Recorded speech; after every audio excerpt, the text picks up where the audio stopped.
How big can I get my heart to be? Thought Media Network proudly presents How much love can I get flowing out of me? The Real Talk Sisters.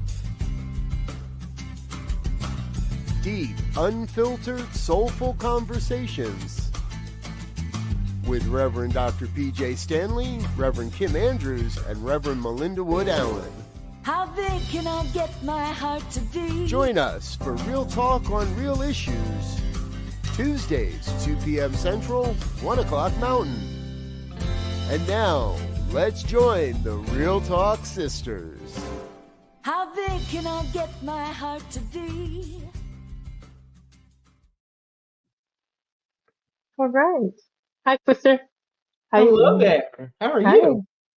It's a good day. So it's a good day. Lots of things to do and lots of things on this particular day getting done. Normally there's a lot to do and not all of it getting done, not much of it getting done, but I got a pretty good run at it today. Not that there's not a whole bunch left on the list, but still. Always. Yes. Yeah. So It's good to be here. And Reverend Mel may be joining us later. My name is Kim Andrews, and I am spiritual leader at Unity Spiritual Center, Saxe, Yeah. Texas. And I'm a Pjae Stanley, and I am the spiritual leader of Harmony Spiritual Center in Fort Worth, Texas. Welcome everyone to the show. Thanks so much for being here. And Reverend Melinda Wood Allen's from the Church of One Love in Farmers Branch, Texas. Yes. And Yes. she might be with us later and might not. So we're going to carry along. We're and gonna let what life we do what life does. We'll have a happy surprise if she's able to. Absolutely.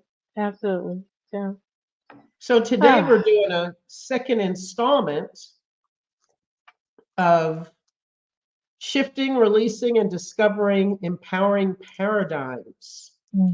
Because we talked about the first part, the shifting and releasing, and we realized we really needed to get more into the discovering of empowering paradigms, because that's important. Yeah. Once you know what you don't want and you release it, then you got to move into what you do want. Exactly. And I think to me, that's a critical step when we talk about answered prayer and letting the universe know what you want. The beginning is to discover even for yourself, what I don't want. And letting go of some of those things and looking at what made you think it was okay to have those things in the first place, or that it was yours to do, when in fact it wasn't. It might have been someone else's. It might have been race consciousness. Who knows what it was? But just exploring those things and then getting clear with what do I want actually? What do I want to draw into my life? Because we know that everything is created twice, and that is first with our thinking and then with its physical appearance, manifestation on this planet. So it really behooves us to get our thoughts straight, as straight as possible. And of course, we're going to change our mind, grow, and evolve. But to say, who am I right now, and what kind of life do I want to live? Who do I want to be, and what empowers or powers that life? And so I think that's kind of what we're looking at today. And it's really a process, this whole thing, because sometimes we have to get fixed in our minds, like you said, who do I want to be? What do I want at this level? Or project in the future, what might I want? Correct. What do I want to start looking for? I may not know what that looks like, but I may have in mind or in my heart some things that have been there, or I'm calling in something new, and I need to be still for a while to think about that, to pray about that. Right. To really decide, explore, and then decide what would I really like, and if I went here. And for me, that process has been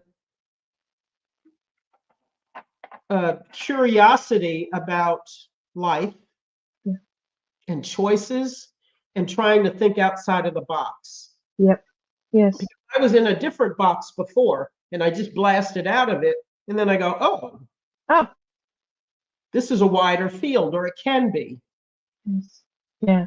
So I may look to people I admire, people who are kind of my icons, or unofficial mentors. They don't know that, but Yeah. I've had my eyes on them for a long time.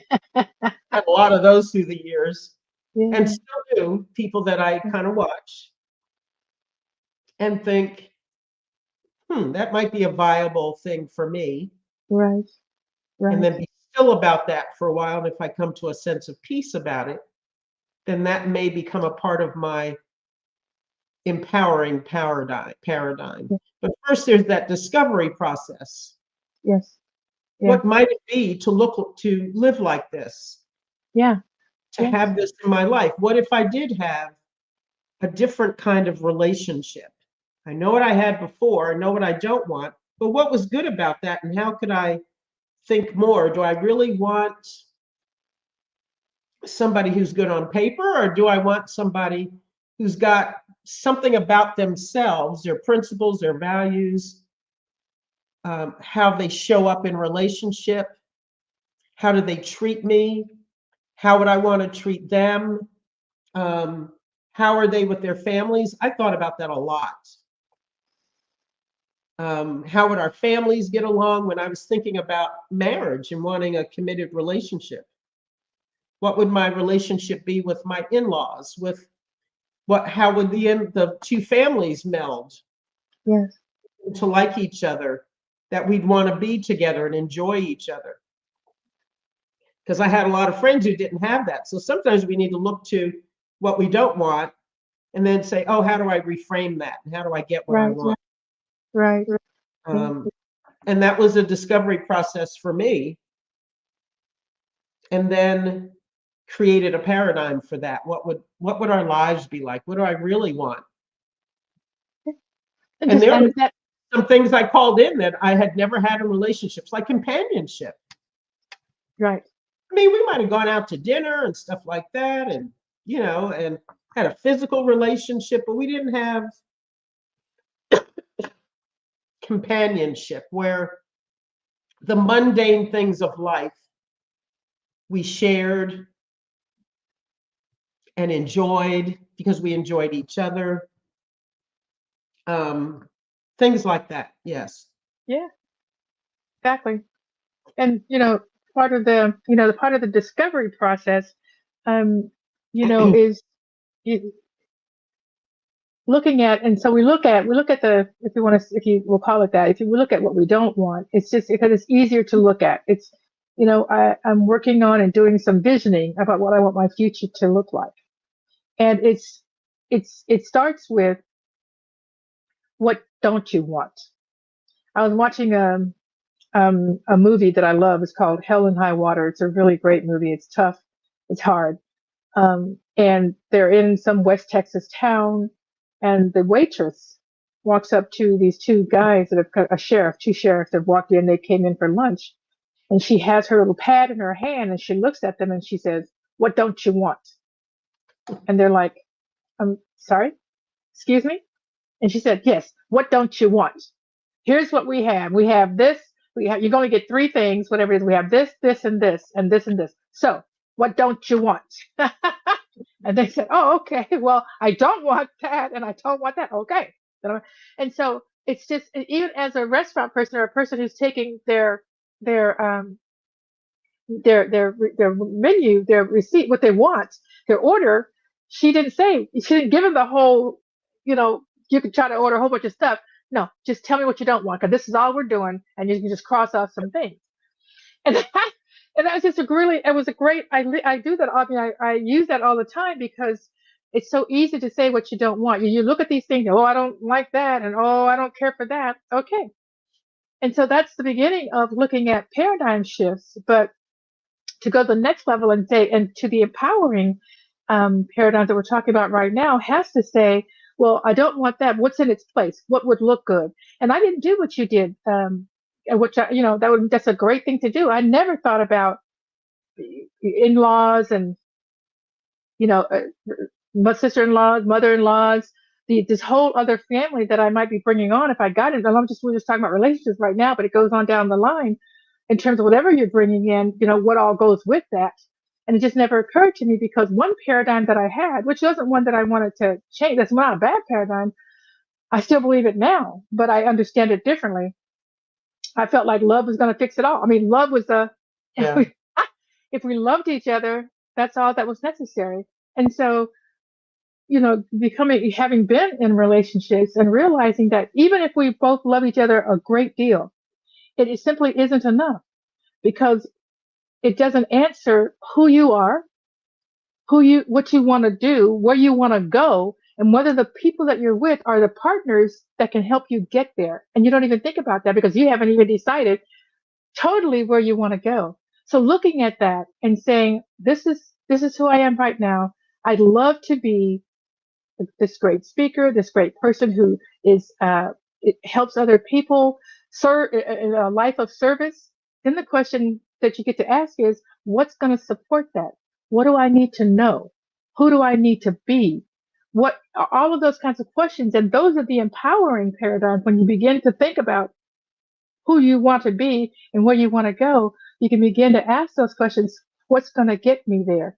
Because that's, I think, one of the things that stops us from even starting to do it. We don't know how we're going to get there. But knowing what we know about new thought and about our relationship with spirit, we know that we can draw in whatever we want. All we have to do is decide what we want, which is much more difficult than we would think. But I think living life, as we talked about earlier before the show, that's what life is about. The experience of life is what begins to show you, oh, okay, no, that's not quite where I wanted to go. And you can tweak it and say, okay, let me shift that idea, shift that thought, and draw in something different. So I love the fact that that's what we know in New Thought, that we can co-create our lives. We just have to simply think about what we want. And if we don't get it, we can change it, shift it, and bring something different in. That's the good news. That's the great news. And that's what this, I think, for me, that's what this talk is about. That's what this talk today. Let's talk about that. Absolutely, absolutely. I had a lot of examples in my life. A lot of my friends had really challenging relationships with their in-laws. That's why that was big for me. And Gotcha.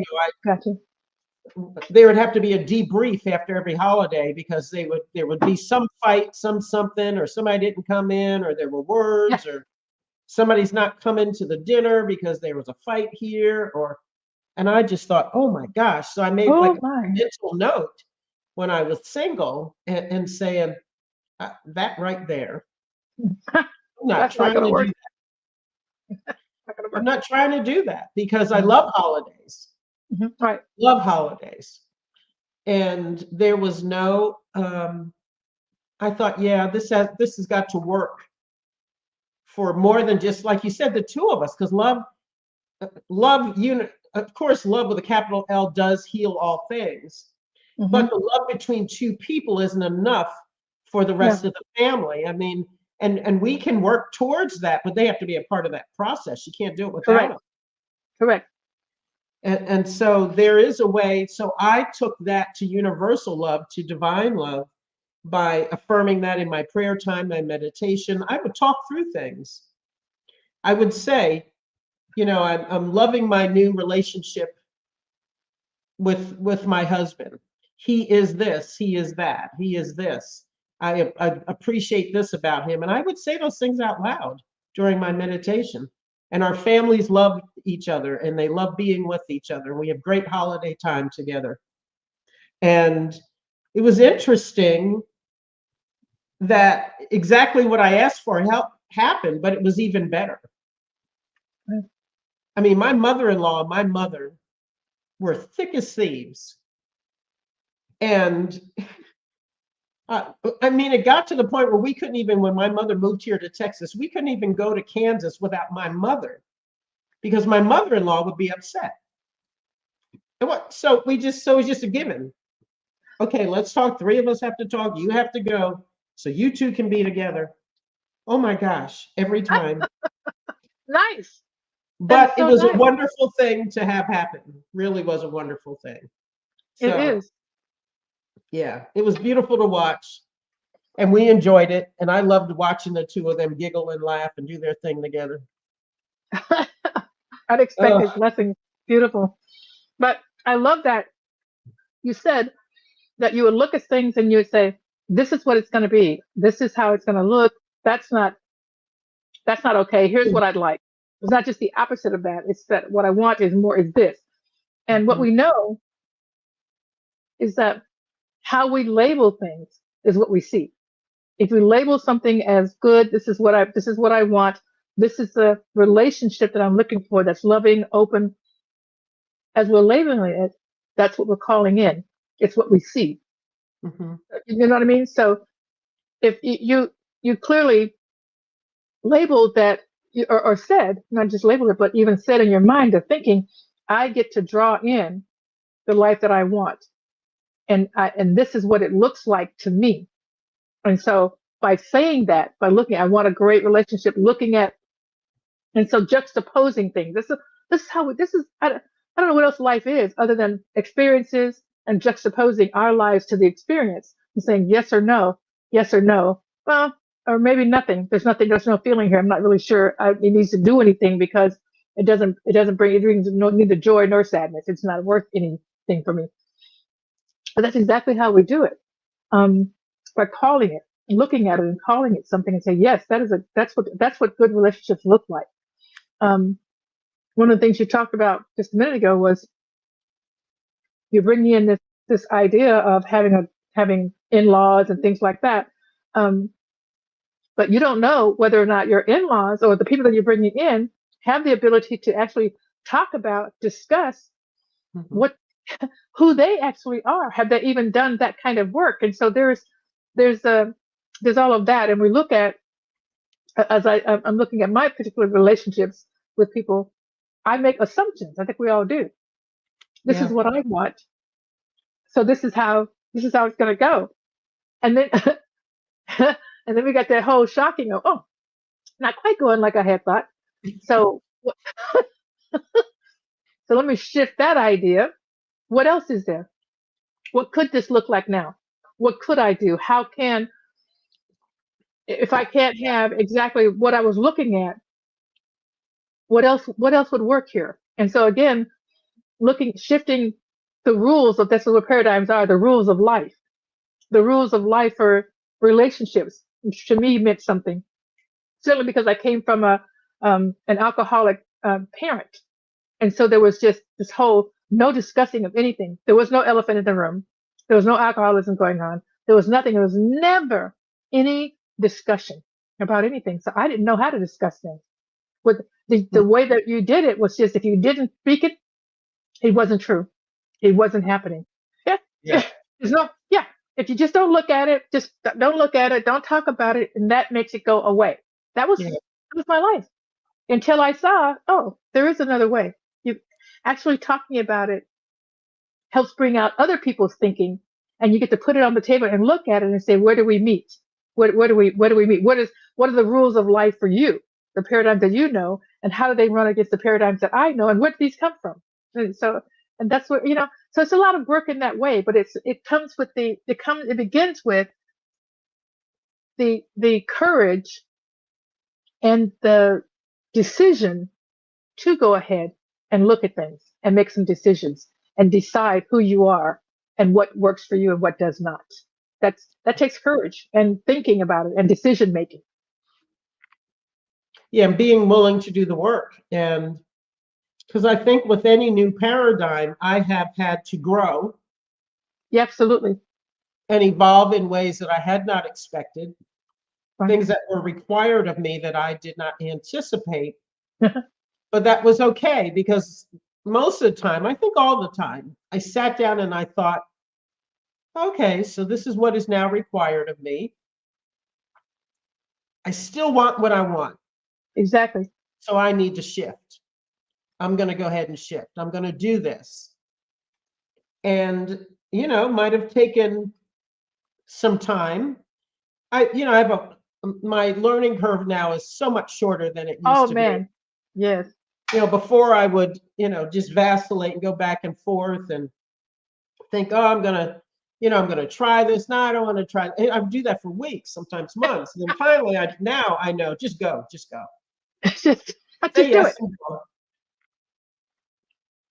You figure it out in the mix, because you don't know what it's like until you step into it.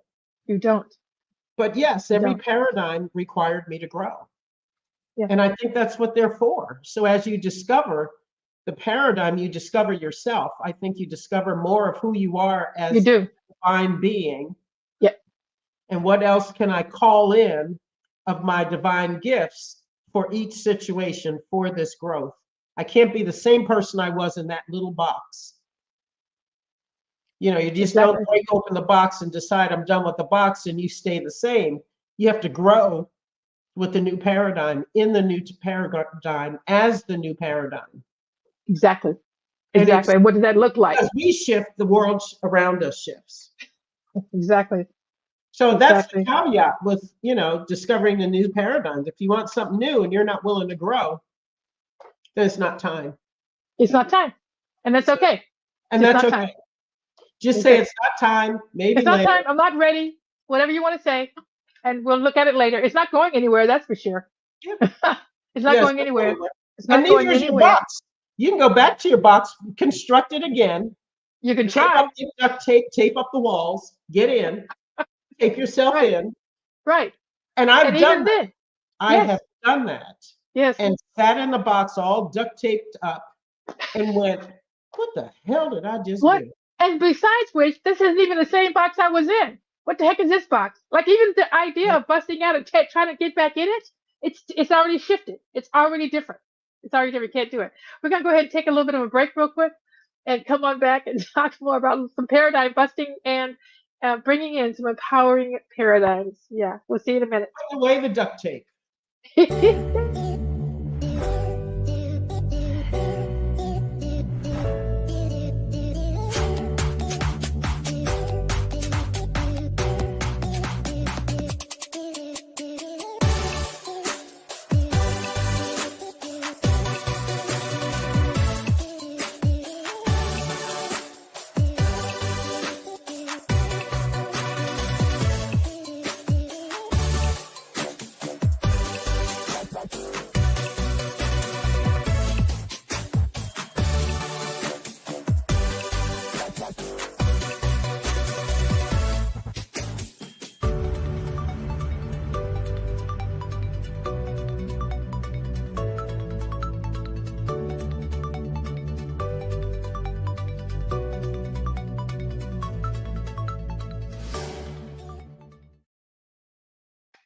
All right.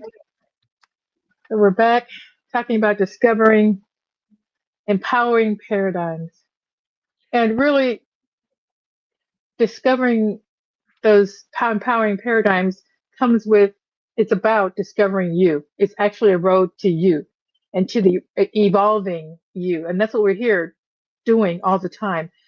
The idea that we can't stay in the same place at once, which we said, we can't at once. We can't stay in the same place at all.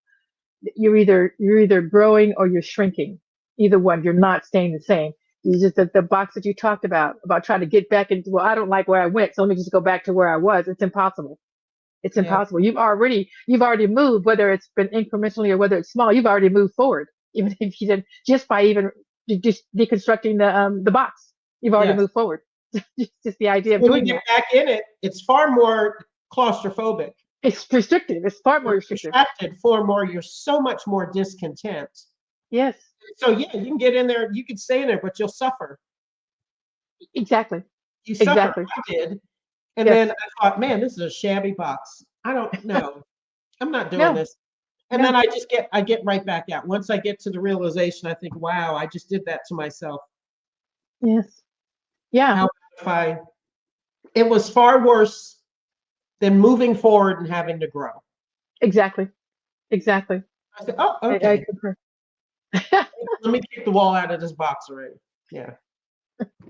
And I think that part of the the experience of life, the experiment that is called life, the more that you live it and make moves, conscious and intentional moves towards where you want to be, the more you understand that's how it's going to work. That's how you're actually going to get where you want to go.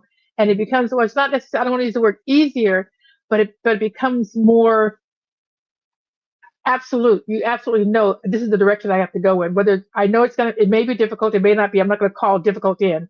It may be that, but this is absolutely the direction that must be taken. It has to be taken. There's no, and you get that, so you get there quicker than you did, so that's the beauty of life and its experiences, is that you are learning, you are actually growing.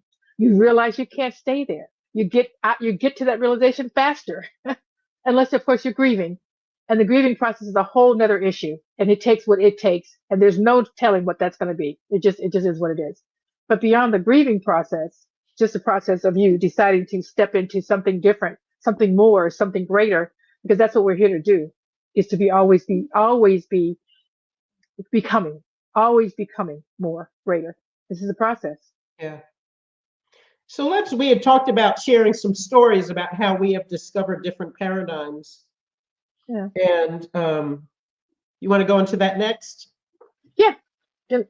So I was just thinking about what we discussed with our producer before we came live today about, because that was a paradigm shift for me.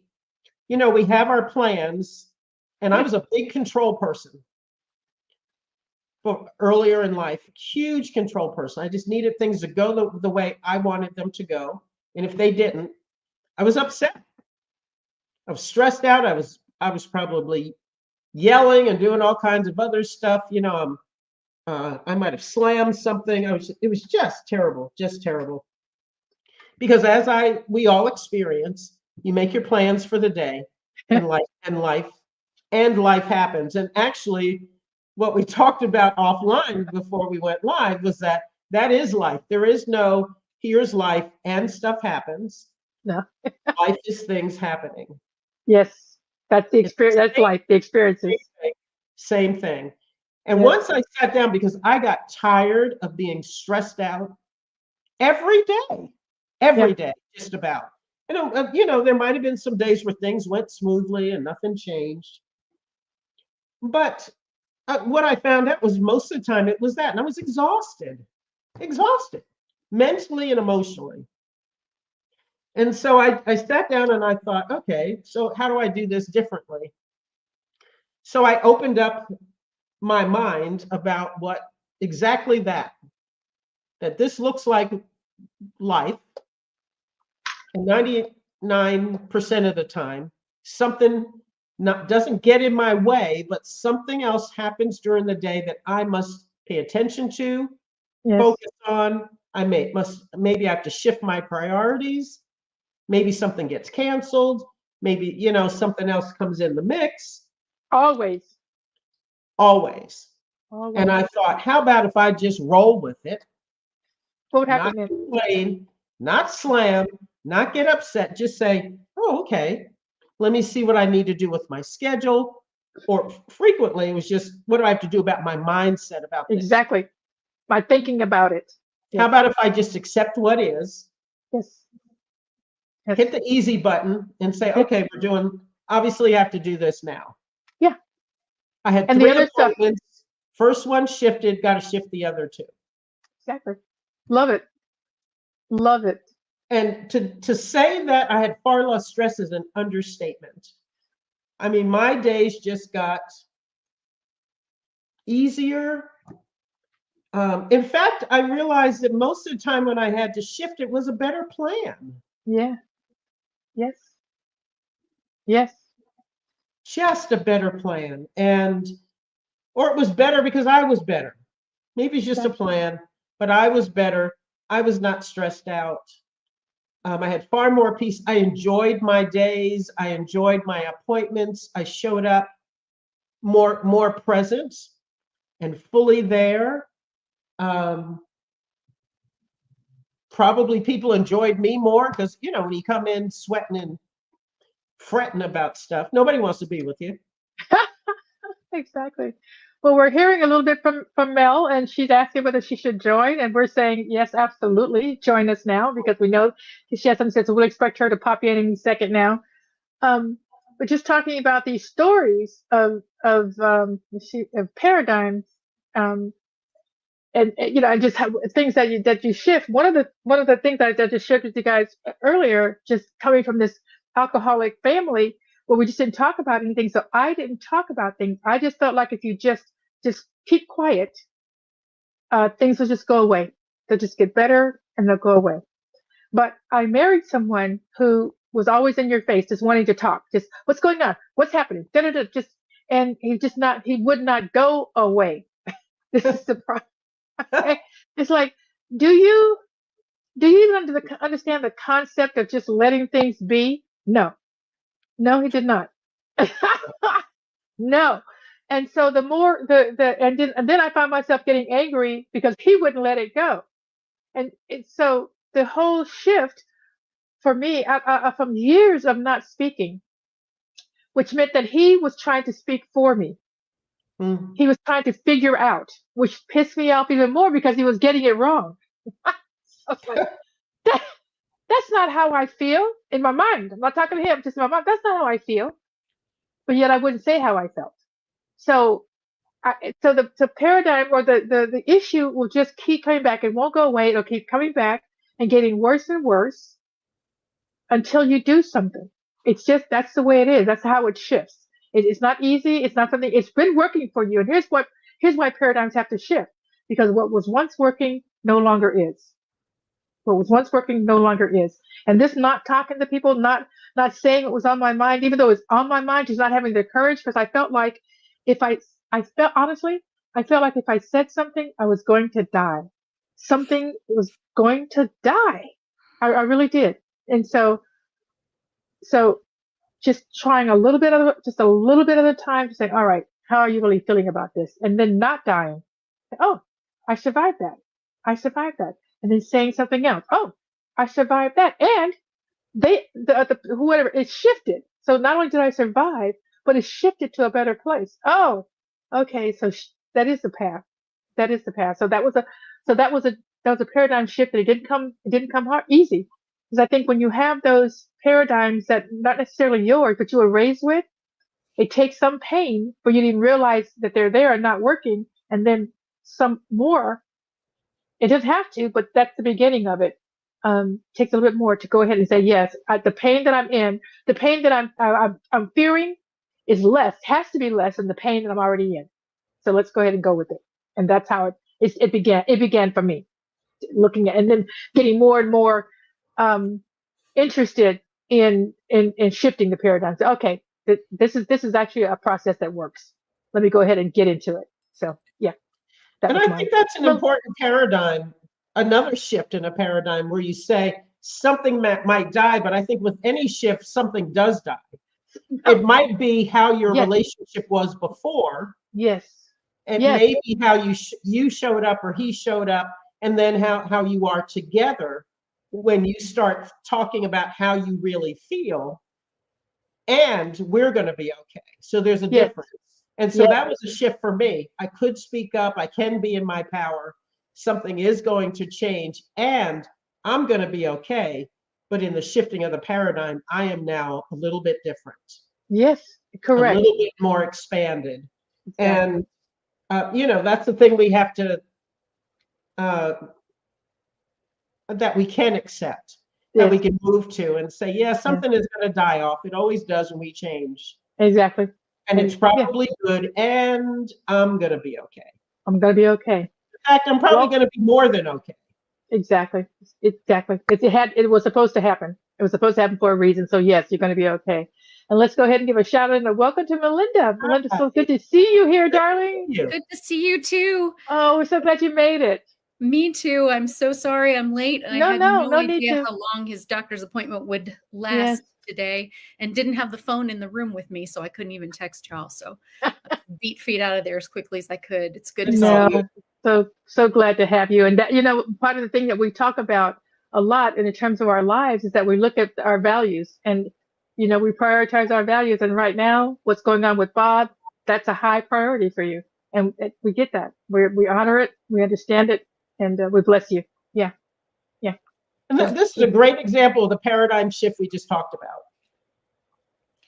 A paradigm Pjae and I didn't stress about you not being here. We knew if you could, you would. Yeah.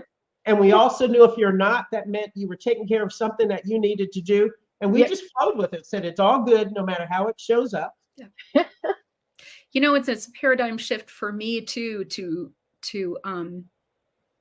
because I've talked to y'all about this, You have. do I need to not do the show if I know that I can't be here all the time? And there was a time in my life when, nope, if I can't do it perfectly. Okay. Yes. I Perfectly will in your not mind. do it. Exactly. Yes. Perfectly in And my mind. in your mind. This I is was never perfect. perfect in anybody else's mind, but I have my way, my idea of this is the Yes. way it has to Yes. be. Yes. And learning to just let go of that and go, okay, this is what I can do. And not everybody has a paradigm that y'all have that would be okay with that. Right. And so I have to be okay with that too. I mean, if you were other people that said, no, if you can't be here for the whole thing, don't show up. We don't want you. If you can't be here every week, we need to do this without you. And that would have had to be okay too. And I would have been fine. Exactly. And I would have been fine. But I like it better. We do too. We want you wherever we can get you. We want you anytime you can show up, and we know that you're going to be beautiful and share your life, which is what we're doing here. We're just sharing our lives, how it shows up. And hearing you talk about that paradigm shift, Pjae, really made me think of one of the great paradigm shifts of my life is when I realized that I had to trust God more than I trusted anybody else in the situation. Because if we're thinking about a paradigm shift, about showing up differently in relationship, if our whole thing is, and then that will make him, or then she will have to, right? Or I'm then, doing it so that can. Yes. Then nope. It has to be, I am showing up in this way because it is necessary for me to be whole this way. Oh, I love if that. you go away, it will hurt me, but I will be a whole person. Yes. For me, it was framed in terms of, there's no right or wrong if I make one decision, God is there. If I make a different decision, God is there. And I had to know that I would be there for me too. There was never a question that God was going to be there, but I had to know I would be there. Because if I tell myself up front, I can't, if he leaves, it's all over. Then when he leaves, I'm going to have an experience of it's all over. Correct. But when I tell myself, if he leaves, then God will be with me and I'll figure out what's next. Exactly. And there's always more. There's always more. It's different. There's more. There's different. I don't know exactly how it's going to show up, but I know there's more. But we have to be willing to be there for ourselves. To I know. love that. You're exactly right. I have a neighbor who, bless her heart, a lovely, lovely woman who loves animals, loves my animals, and loves her animals. And but she has said to me several times that when a certain dog of hers, when he dies, it's not okay. He's never. She just said he's never going to die. It's not going to happen. He's never going to die. It's not okay. Wow. And I'm like, well, he is. And so if you've already pre-decided to not be okay when he does, then how much pain have you just invited on yourself? Exactly. And it's painful enough to lose a pet without setting yourself up for, I will never be okay again, or it can't happen. Right. To go, I have had the privilege of loving this creature who has a shorter lifespan than I. Right. And so that's always part of the bargain. It's always part of the bargain. So grateful for the time I had. Will honor my grief when it happens. And we'll go on. Another thing, because I love that about what you just said, and I believe this. I believe that animals are sensitive. They know us. They love us, and all of that. So with her saying that, how long would that animal try to hang on, knowing that she doesn't want to let him go? Seriously, they'll, so you're inflicting more pain on that animal as well. They will. They'll hang on. In fact, that letting Spike go was so that he wouldn't just keep hanging on. I knew he needed to go. That's a hard thing, but come on. It's a hard thing. It's a hard thing, but it all is. All death, whether it's actual physical death or the death of a relationship, whatever it may be, that it's a doorway to the next thing. It's the doorway to the next thing. And every new beginning requires a death of some sort. It just does. It does. Some sort. It does. And every the more we rail, brings a new beginning. It just does. And the more we rail about it, we're just putting it off and and suffering. We're just causing more suffering. That's all we're doing. Not putting it off, suffering. So yeah. And that's right. I share that paradigm with you, Melinda, that God is in everything. Mm. So even if I let go of a relationship or my pet dies or something else happens, God is in that grieving. God is in I don't know what this is right now. I just know I released something and I'm being present in what is. Yes, that part. It doesn't feel real good now, but God is with me in that. Exactly. Yes. In the hallway. Yeah. In the hallway. Tell me that. Reverend Is that Ellen a poem or something? Talks about it being it's hell in the hallway. Hell in the but hallway. There's light at the door. That we've walked out a door, we've closed it behind us. That chapter is over. We may not know what's next, and we may be hanging out in the hallway for a while before we find the next door that's ours to walk through. I love that. That sounds like a song. God is in the hallway. I love it. I love it. We need to take a quick break, guys, and come back to this beautiful discussion. So glad to have you, all of us. So glad to have you here. Yes. I love you guys.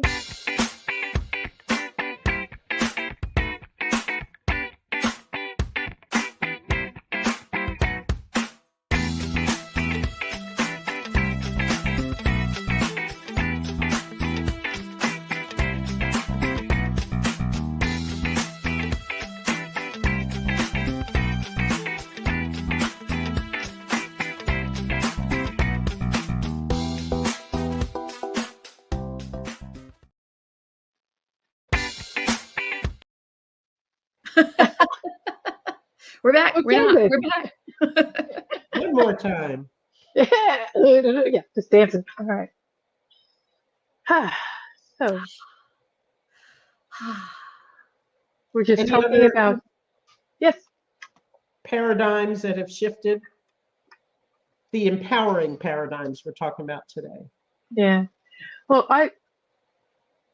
the faith and courage, and what does that actually look like for me, and the shifting of that, of what faith looks like, what answered prayer looks like. And it was always a thing for me where you just don't ask for too much.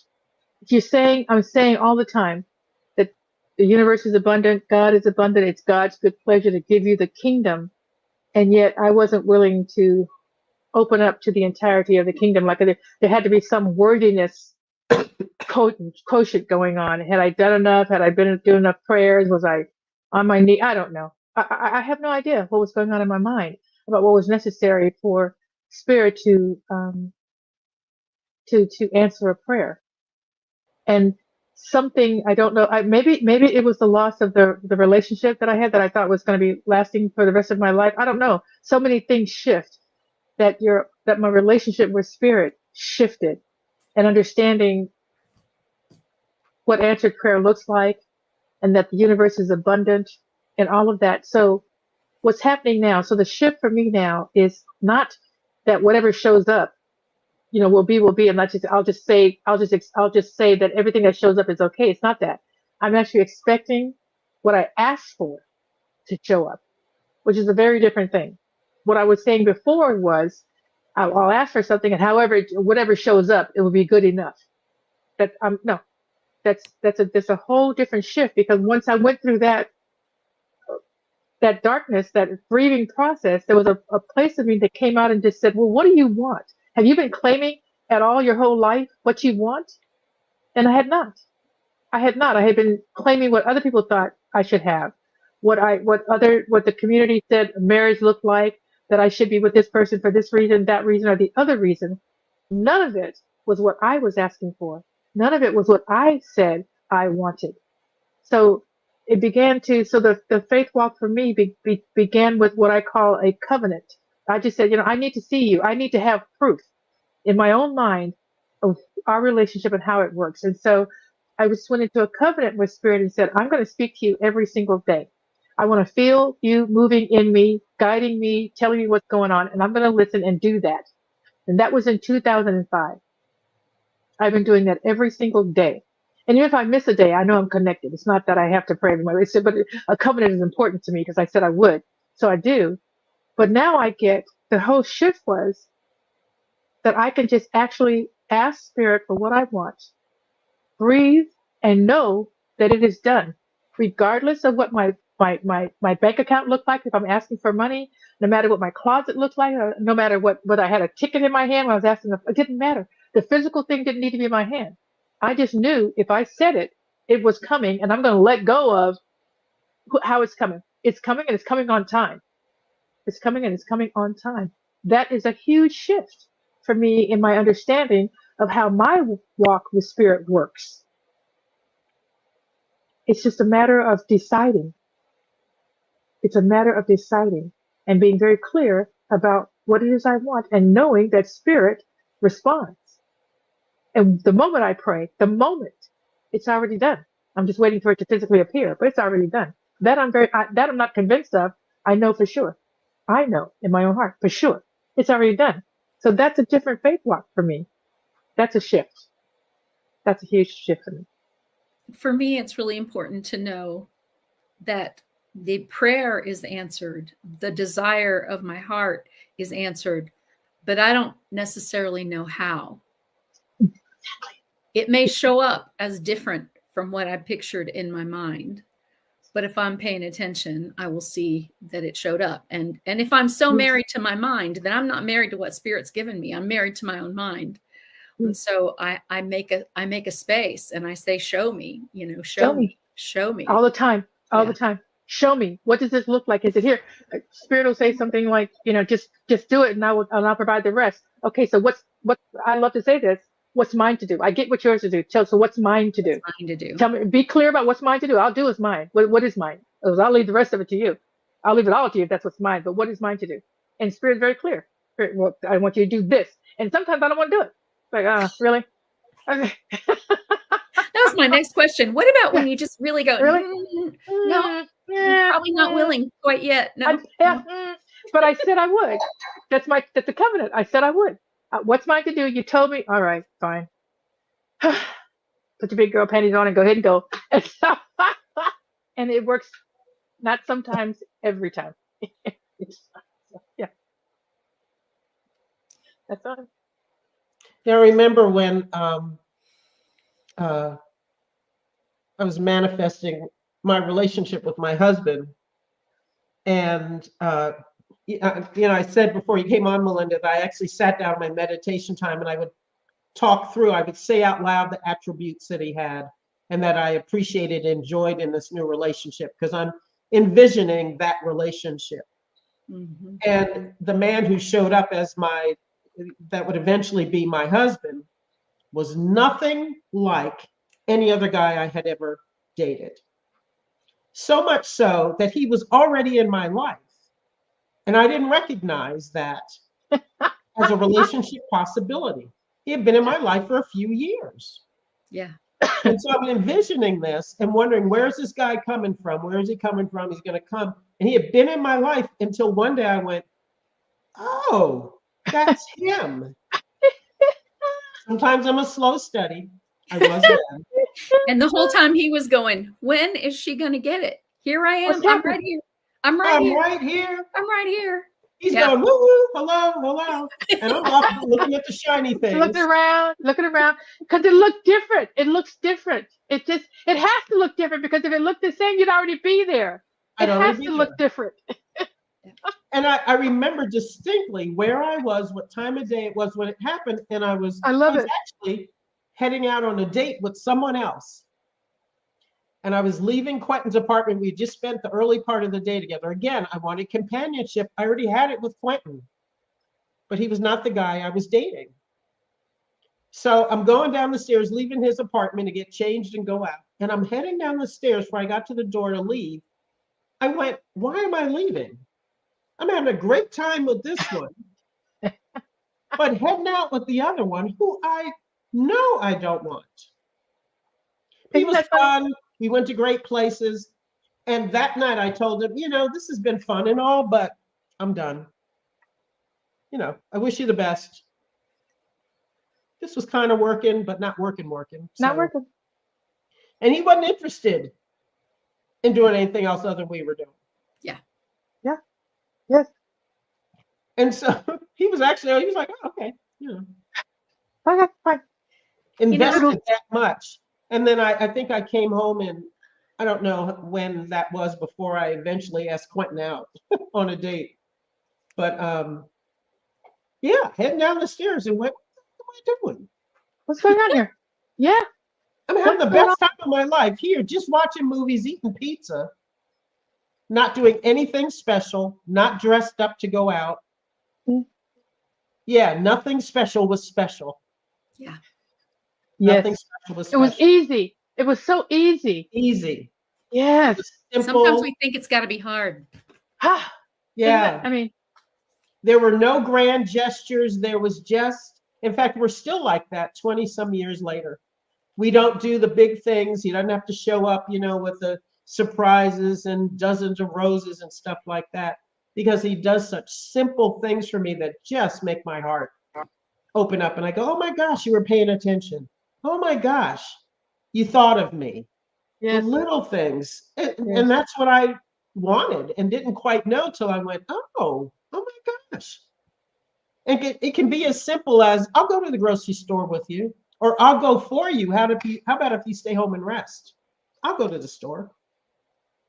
Nobody had ever said that to me before. Beautiful. Beautiful. I'm out. Exactly. Is there anything you need? Any place I can stop and get something for you? Well, yeah. Are you hungry? I'll pick up dinner. Yeah.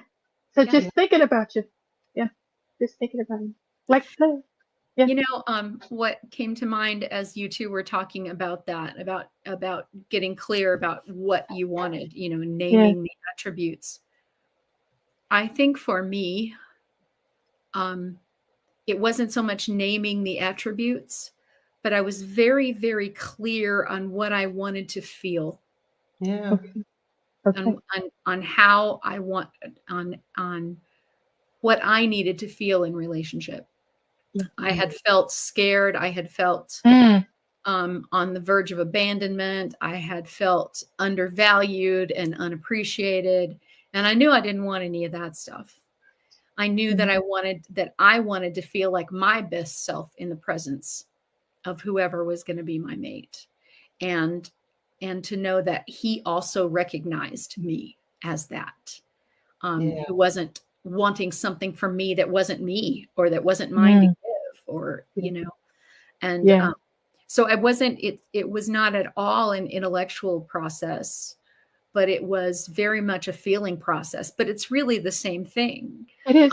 It is. Before, my paradigm had been, I need someone who just won't go away, no matter how happy he is while he's here. If I know he's not, no matter how much you want him to go away, abandoned. And that was my bottom line. I hadn't said it out loud, but the paradigm that I was silently living from is, don't leave me. Yes. And so I was with someone who would never have left me, but I was miserable. When is he leaving? Miserable.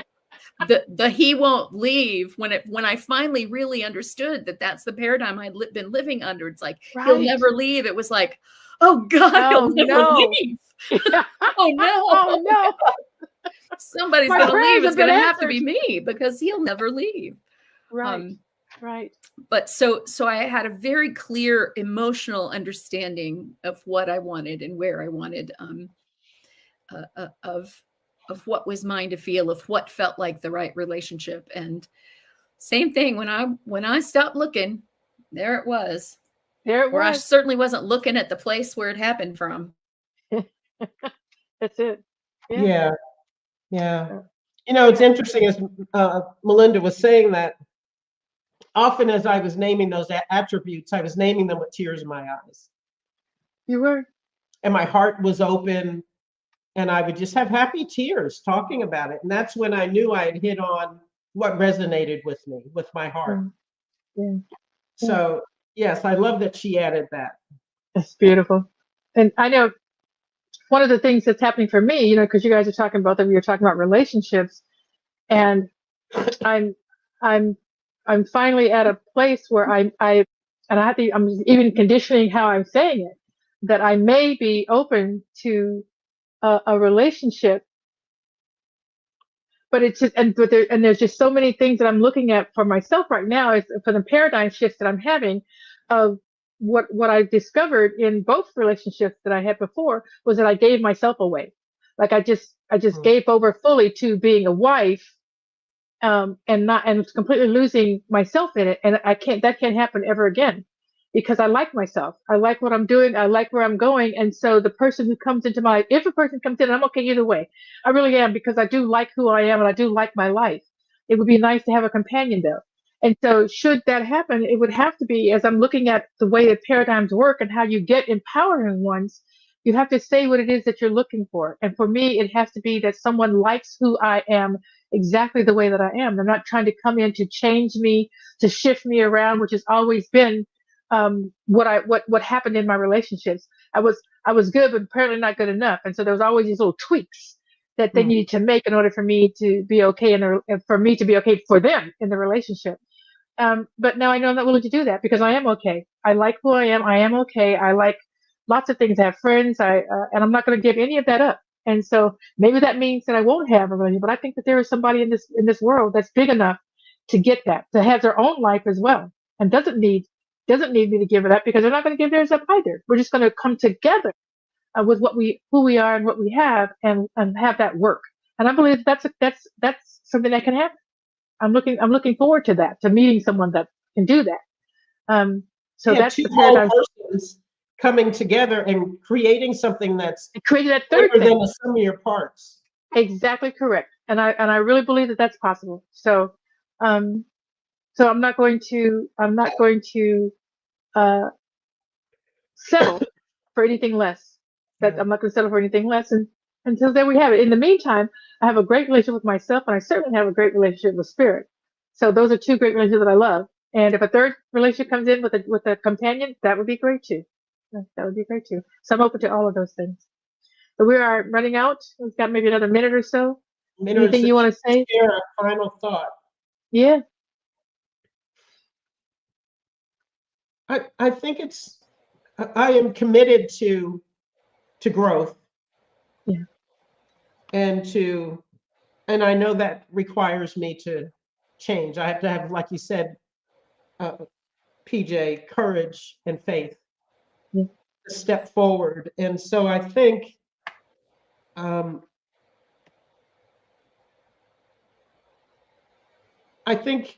being committed to growth and to being open to what can be is important in this. There is no shifting of paradigms without it.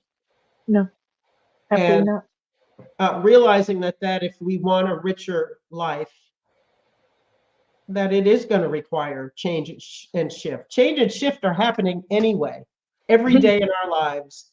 And we're either rolling with it, growing with it, pulling out what we want, releasing what we don't want, and continuing to move forward. I want to be a part of that, because there is, like you said, no stagnant. Yeah, it's not standing still. You're growing or you're regressing. That's it. So what do I want to do? I want to move with life, and I want to find the richness that is in it, and that requires me to be open. Exactly. We're just doing some final words, Mel. What final thoughts do you want to share with us? So I would say, for me, paradigm shift is about trust. I have to trust in my higher power. I say I do. I have to put my money where my mouth is, and I have to trust myself, because that's really what it is. What fear is about is that I don't really trust myself, or I don't really trust my higher power, or both. Otherwise, it's not so easy. It's not so hard, because there's nothing really at stake when you realize that on this side of the shift, I am with me and God is with me. And on the other side of the shift, whatever happens, I am with me and God is with me. On both sides. Exactly. Yeah. Beautifully put. Beautifully put. Well, I think we've come to the end of our talk today. I'm so glad you were able to make it, and hope all is well. You girls, ladies, have a great week. And everyone who showed up and watched, you guys have a great week. Thank you so much for being here. Thanks, Zoe, for a great show today. Thank you, everybody. Thank you.